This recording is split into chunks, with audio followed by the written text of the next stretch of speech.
Salam, saya Bang Sampun dari kelas 12 1 Di video ini saya akan menjelaskan tentang kitab Yohanes 3 ayat 16. Tapi sebelum itu kita berdoa. Terima kasih Tuhan dalam pikiran yang kamu perhatikan Tuhan.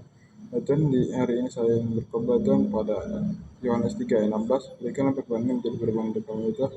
Memberikanlah kami kesehatan, murah rezeki, panjang umur dan selalu. Terima kasih Tuhan. Amin. Di ayat Yohanes 3 ayat 16 mengatakan, karena begitu besar kasih Allah akan dunia ini, sehingga ia telah mengaruniakan anak yang tunggal, supaya setiap orang yang percaya kepadanya tidak binasa, melainkan beroleh hidup kekal. Ya, dia itu mengatakan karena begitu besar kasih Allah. Ya, kita tahu kasih Allah yang besar, lebih besar dari dunia ini, lebih dalam dari lautan, lebih luas dari samudra, dan lebih tinggi dari pegunungan. Sebenarnya kasih Allah ini sangat besar, tapi kita tidak bersyukur. Ketika kita diberi itu, kita minta ini. Ketika kita makan ini, diminta yang lain. Kita bersyukur pada hari itu. Kalau kita bisa makan, kita merasa sehat. Ya, yang kedua, dia telah mengaruniakan anak yang tunggal, yang setiap orang percaya kepada dia melainkan tidak binasa. Berarti di ayat ini mengatakan, kalau kita percaya kepada Tuhan, kita tidak binasa, melainkan beroleh hidup kekal. Ya, teman-teman, saudara-saudara yang terkasih. Teman-teman saudara yang terkasih, kita harus percaya kepada Allah, Bapa dan Tuhan.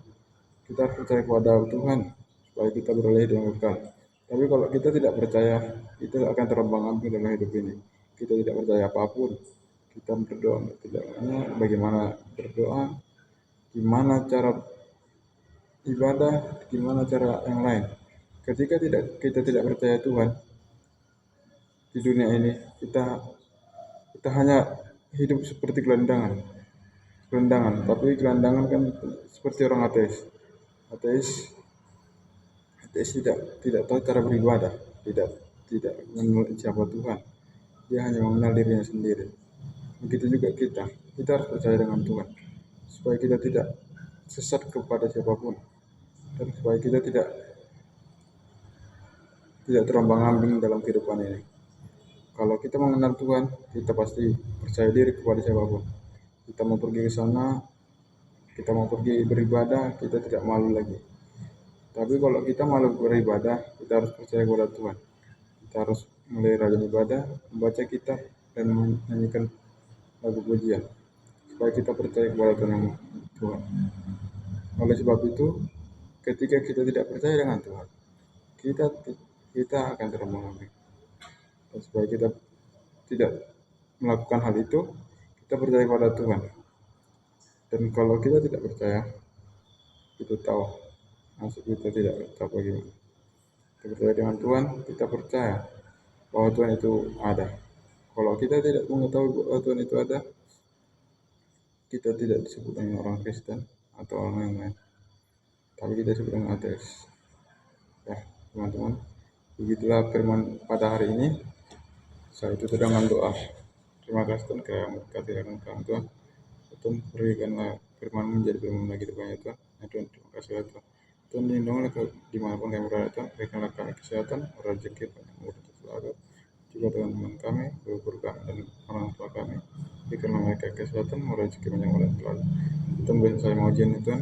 Lindungilah kami Tuhan. Berikanlah kebentaran, berikanlah kesehatan, dan berikanlah kami sukacita dan sejahtera. Terima kasih Tuhan karena memberkati kami Tuhan, dan lindungilah semua aktivitas kami Tuhan, besok Tuhan dari awal hingga akhir. Terima kasih Tuhan. Haleluya. Amin. Sebelum saya bahas sampun ayat kelas 21 sini saya ingin menyebutkan ayat hafalan saya, yaitu pada Amsal 30 ayat 17. Mata yang mengelak-ngelak ayahnya dan enggan mendengarkan perkataan ibunya akan dipatuk ke lembah dan dimakan anak raja wali. Bahasa Inggris, angels that mocks the father and refuse to listen to mother will be vexed by valley crows and eagles